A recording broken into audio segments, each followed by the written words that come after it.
C House in downtown Chicago, where Lucas Henning is our wine director. We're also here with Fred Scherrer, and he's going to be talking about some of his wines and some questions that are often asked from some of my students.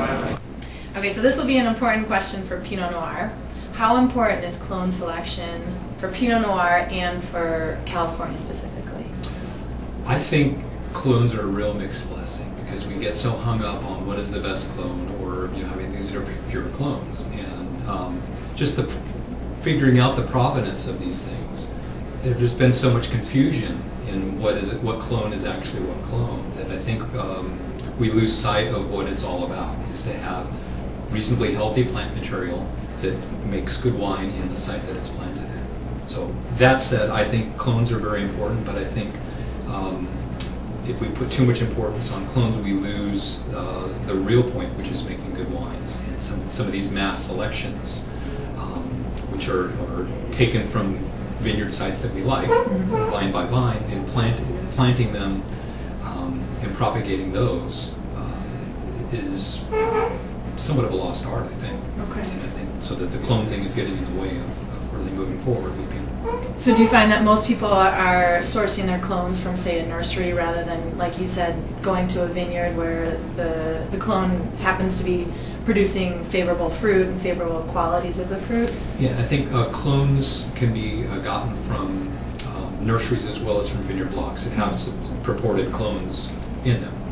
It may not be the clone you think it is, but it more than likely is identical genetic material.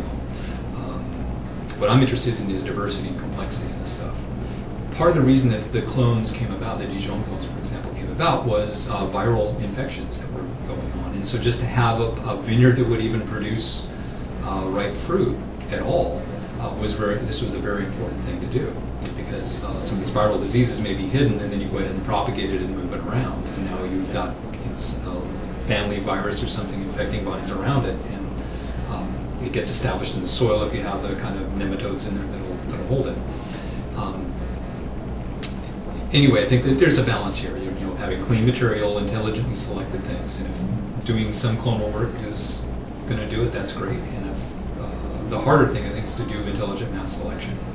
And what is that exactly? It's going out to a vineyard site year after year, flagging vines, a selection of vines, that, and watching them year after year for a number of years to say, yeah, this stuff looks pretty good. And then on top of that, you can go take the time and expense to having them tested for the viral diseases that we're aware of, at least.